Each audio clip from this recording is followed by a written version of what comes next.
எல்லையில் பதற்றம் நீடித்து வருகிறது. அடுத்த கட்டமாக என்ன என்பது தொடர்பாக பாதுகாப்புத்துறை அமைச்சர் முப்படைகளுடைய தளபதிகளை அழைத்து ஆலோசனை மேற்கொண்டிருக்கிறார். இந்த சூழ்நிலை எப்படி அடுத்த கட்டத்தை நோக்கி நகரப்போகிறது?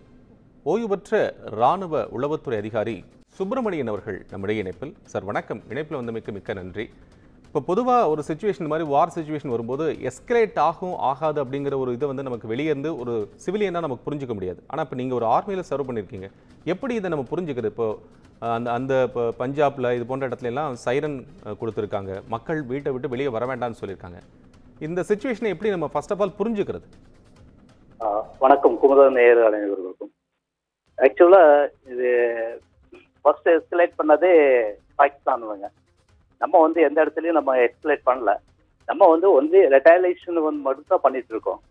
இப்போ ஒவ்வொரு இடத்துலையும் நம்ம 22 ஏப்ரல்ல நடந்த அந்த அட்டாக்கு ரிட்டாலியேஷன் தான் நம்ம மே 6ஆம் தேதி கொடுத்தோம். அதுக்கப்புறம் பாகிஸ்தான் அவங்களாவே ஒவ்வொரு இதையும் எஸ்கலேட் பண்ணிட்டு இருக்காங்க. அதுக்கு தகுந்த மாதிரி நம்மளோட ரிட்டாலியேஷனும் இருந்துட்டு இருக்குது, நம்ம ஸ்ட்ரைக்கிங் பவர் இருக்குது. இப்போ அடுத்தடுத்து என்ன நடக்குதுன்னா, இந்த ஃபர்தர் எஸ்கலேஷன் சான்சஸ் இருக்குது. என்ன காரணம்னா, இப்போ இருக்கிற இந்த பாகிஸ்தானோட சிச்சுவேஷன் ரொம்ப ஒர்ஸ்டா இருக்குது. முதல்ல அவங்களோட இந்த ஆர்மியோட மேல இருக்கிற அந்த கான்ஃபிடன்ஸ் பப்ளிக் கிட்ட இப்போ டே பை டே டிக்ரீஸ் ஆயிட்டு இருக்குது. ஸோ அதை தக்க வைக்கணும்னா ஆர்மி ஏதாவது ஒரு ஸ்டெப்ஸ் எடுத்தாகணும். அந்த கட்டத்தில் இவங்க ஃபர்தர் எஸ்கலேஷன் பண்ணுவாங்க. இது மட்டும் அவங்களுக்கு எந்த இன்டர்நேஷனல் கண்ட்ரிஸும் அவங்களுக்கு சப்போர்ட் கொடுக்கல. ஏதாவது ஒரு கண்ட்ரி அவங்களுக்கு சப்போர்ட் ப்ரொவைட் பண்ணிடுச்சுன்னா, except Turkey, China and Iran, இவங்க மறுபடியும் ஏதாவது ஒரு அட்டாக்ஸுக்கு பிளான் பண்றதுக்கான சான்ஸ் இருக்குது. ஆனா நம்மளோட இது எல்லாம் டோட்டலாவே based on retaliation and measured அட்டாக்ஸாக தான் இருக்கு. தவிர எந்த இடத்துலயும் நம்ம இன்ஸ்டிகேட் பண்ற மாதிரி, வார் இன்ஸ்டிகேட் பண்ற மாதிரியும் எந்த இதுலயும் நம்ம இது மட்டுமே பண்ணலைங்க சார். இப்போ நம்ம ரிட்டாலியேட் தான் பண்ணிட்டு இருக்கோம் அப்படின்னு நீங்கள் சொல்கிறீங்க. இப்போ நீங்கள் உளவு பிரிவுலையும் பணியாற்றிருக்கீங்க. பொதுவாக ஒரு சுச்சுவேஷன் இப்போ இந்தியாவிலேருந்து இப்போ நம்ம மெஷர்டு அக்யூரேட்டாக நம்ம அக்யூரஸியில் நம்ம பண்ணியிருக்கோம் அப்படின்னு சொல்கிறீங்க. அப்படிங்கும்போது அந்த அக்யூரஸியை எப்படி பின் பாயிண்ட் பண்ணுவாங்க? அதெல்லாம் இப்போ ஒரு எளிய மக்களுக்கு நம்ம எப்படி புரிஞ்சுக்கிறது? அது ரொம்ப ஒரு முக்கியமான விஷயம் இல்லையா? கரெக்ட். இப்போ ஆக்சுவலாக பார்த்தாச்சுன்னா, இந்தியாவும் பாகிஸ்தான் இன்னைக்கு நேற்று பிறந்த கண்ட்ரிஸ் இல்லை. இது ஆல்மோஸ்ட் உங்களுக்கு 1947 இருந்து ஸ்டார்ட் ஆயிட்டு இருக்குது. அப்போ 1947 இருந்து அவங்களுக்கு தேவையான இன்டெலிஜென்ஸ் நெட்வொர்க்கும் இந்தியாவுக்குள்ளார அவங்க எஸ்டாப்ளிஷ் பண்ணியிருப்பாங்க. நம்மளுக்கு தேவையான இன்டெலிஜென்ஸ் நெட்வொர்க்கும் நம்ம அவங்க பாகிஸ்தான்ல எஸ்டாப்ளிஷ் பண்ணியிருக்கோம்.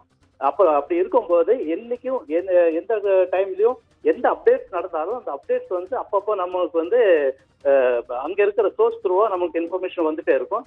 அதனால பின் பாயிண்ட் பண்றது என்ன அதுக்கு இதுவே இல்லை, சான்ஸ் இல்லை. ஏன்னா நம்மளோட இன்டெலிஜென்ஸ் பாகிஸ்தானை பொறுத்த மட்டும் very sound compared with other countries.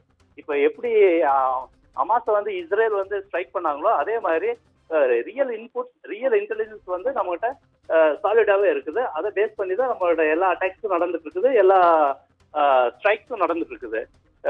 Again இன்னொன்று பார்த்தாச்சுன்னா, நம்மளோட ஆன்டி ஏர் டிஃபென்ஸ் சிஸ்டம், அந்த ஆன்டி ஏர் டிஃபென்ஸ் சிஸ்டம் இப்போ வேர்ல்டுலயே ப்ரூஃப் ஆயிருக்குது. S-400 is the one of the best anti air defence system. Compare with நீங்க சைனாவோட AH-9 பார்த்தீங்கன்னா, சைனாவோடது டோட்டல் ஃபெயிலியர்.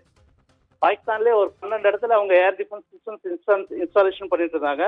அந்த 12 இடத்துலையும் நம்ம ட்ரோன்ஸும் நம்ம மிசைல்ஸும் ஸ்ட்ரைக் பண்ணி அதை கம்ப்ளீட்டாகவே டெஸ்ட்ராய் பண்ணிட்டாங்க. ஸோ இது எல்லாமே நம்மளோட ரியல் இன்புட்ஸ், ரியல் இன்டெலிஜென்ஸ் பேஸ்டான அட்டாக்ஸ் தான். அதனால நம்மளோட intelligence inputs very solid. And அதை பேஸ் பண்ணி தான் நம்மளோட எல்லா ஸ்ட்ரைக்ஸும் நடந்துட்டு இருக்குது. அதனால இனி ஃபர்தர் அவங்க என்ன எஸ்கலேஷன் பண்ணாலும் அதுக்கு தகுந்தார் மாதிரி ஒரு பிஃபிட்டிங் ரிப்ளேஸ் நம்ம 3 டிஃபென்ஸ் ஃபோர்ஸஸும் கொடுக்கறதுக்கு தயாரா இருப்பாங்க. அதுக்கான ப்ரிப்பரேஷன் இப்போ போயிட்டு இருக்குது. ஏன்னா இப்போ அவங்கள்ட்ட, அதாவது பாகிஸ்தான் கிட்ட இப்போ ரீசெண்டா பார்த்துச்சுன்னா ஒரு 2 டேஸ்க்கான ரிசர்வ் மட்டும் தான் இருக்கும். ஃபர்தரா அவங்க ஏதாவது எஸ்கலேட் பண்ணிச்சு அவங்களுக்கு ரீஎன்ஃபோர்ஸ்மெண்ட் கொடுக்கறது கூட அவங்ககிட்ட ஃபயர் சப்போர்ட் இல்லை. ஸோ அதுக்கு ஆல்டர்னேட்டிவா லாஸ்ட் கப்புள் ஆஃப் டேஸ் அவங்க ஈரான் கிட்டையும், தென் சைனா கிட்டையும், நெக்ஸ்ட் டர்க்கி கிட்டையும் பேச்சுவார்த்தை போயிட்டு இருக்குது. அவங்க ஏதாவது சப்போர்ட் பண்ணாதான் ஒரு 2-4 டேஸ்க்கு அவங்களால சஸ்டெயின் பண்ண முடியும்.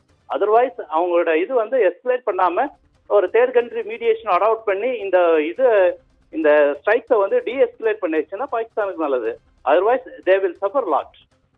எக்ஸாக்ட்லி சார், அவங்க தே வில் சஃபர் லாட் அப்படின்னு நீங்கள் சொன்னீங்க. ஏற்கனவே வந்து இப்போ இந்தியா பாகிஸ்தான் 170 இயர்ஸில் நடந்ததாகட்டும், அல்லது கார்கிலில் நம்ம கொடுத்த பிஃபிட்டிங் ரிப்ளை ஆகட்டும், அல்லது இப்போ நமக்கு இருக்கக்கூடிய எக்யூப்மெண்ட்ஸ் அண்ட் ஆர்டிலரியுடைய சொஃபஸ்டிகேஷன் ஆகட்டும், இதெல்லாம் நம்ம பார்க்கும்போது என்னென்னா, இது எல்லாம் தெரிஞ்சதுக்கப்புறமும் பாகிஸ்தான் நம்மக்கிட்ட ஒரு எஸ்கலேட் பண்ணணும் அப்படிங்கிற அந்த முயற்சியை வந்து நம்ம புரிஞ்சிக்க முடியுமா? அது வந்து ஒரு சாதாரண ஒரு விஷயம் தானே. அது நமக்கு இந்தியா வந்து for example left handle deal பண்ணிடுவாங்க அப்படின்னு சொல்லக்கூடிய அளவுக்கு ஒரு எக்யூப்டாக இருக்கக்கூடிய நாட்டில் அவங்க பண்ணுறதுக்கான ஒரு நெசசிட்டி அவங்களுக்கு இருக்கா? கண்டிப்பா கண்டிப்பா சார். நீங்க இப்போ ஃபார் எக்ஸாம்பிள் ஒரு சின்ன ஒரு இதை எடுத்தேன்னா, ரஷ்யாவுக்கும் உக்ரைனுக்கு போர் பார்க்கலாம். Ukraine is a part of Russia தான். சோவியத் எஸ்விஆர் ஒன்ஸ் அப்பான் எ டைம்.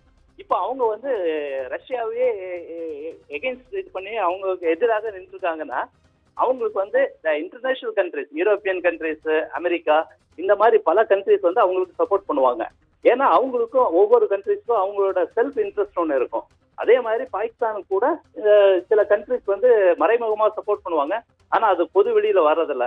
அதை முறியடிக்க வேண்டியதா நம்மளோட external affairs minister doctor Jaishankar அவர்கள் வந்து ஒவ்வொரு ஆக்ஷனுக்கு முன்னாடியோ ஒவ்வொரு ஆக்ஷனுக்கு பின்னாடியோ இந்த வேர்ல்டில் இருக்கிற எக்ஸ்டர்னல் அஃபேர்ஸ் மினிஸ்டர்ல இருந்து டிப்ளமோட்ஸ்ல இருந்து தென் அந்த கண்ட்ரிஸோட ஹெட் மட்டும் அவர் வந்து டைரக்ட் கான்டாக்ட்ல அப்பப்போ அவங்க வந்து ஃபீட்பேக் கொடுத்துட்டு இருக்காங்க. இது எல்லாம் தெரிஞ்சு வந்து பாகிஸ்தான் இப்போ வந்து நம்ம லோக்கல் லாங்குவேஜ் சொல்லிச்சுன்னா இதெல்லாம் தெரிஞ்சு கூட அவங்க வாழட்டுறாங்கன்னா, அவங்களோட ஒரே இது வந்து அவங்களுக்கு வந்து ஏதோ ஒரு சக்தி வந்து மறைமுகமா ஹெல்ப் பண்ணிட்டு இருக்காங்க. அந்த சக்தியோட ஒரே ஒரு இதுல தான் அவங்க இப்போ இத நம்ம கூட இந்த ஸ்ட்ரைக்ஸ் எல்லாம் பண்ணிட்டு இருக்காங்க. சூன் இப்போ நம்மளோட இந்த ஃபயர் பவர், நம்மளோட இந்த ஆன்டி ஏர் டிஃபென்ஸ் சிஸ்டம் எல்லாத்தையும் அந்த சக்தி வந்து இது ஜட்ஜ் பண்ணிட்டாங்க. ஸோ அவங்க ஃபர்தர் எஸ்கலேஷனை வந்து ரெஸ்ட்ரிக்ட் பண்ணுவாங்க. டீஎஸ்கலேட் பண்ணி ஒரு தேர்ட் பார்ட்டி மீடியேஷன்ல வந்து ரெண்டு பேரும் ஒரு சென்டர் டேபிள்ல ஒரு நியூட்ரல் கண்ட்ரில இது பண்ணி சமாதானம் இதுக்கு வந்து முக்கியமான ஒரு ஸ்டெப்ஸ் எடுப்பாங்க. அதையும் இன்னும் வருகின்ற ஒரு 2-3 நாள்ல நம்ம பார்க்கலாம். யூஎன் செக்யூரிட்டி ஜெனரல் அவரே ஒரு ஸ்டேட்மெண்ட் கொடுக்க போறாரு. அது இல்லாம யூஎன் செக்யூரிட்டி கவுன்சில கூட தகுந்த மாதிரி ஆக்ஷன்ஸ் எடுப்பாங்க. இதை இன்னொரு வருகின்ற ஒரு 2-3 நாள்ல வந்து நம்ம கண்டிப்பா எதிர்பார்க்கலாம் சார்.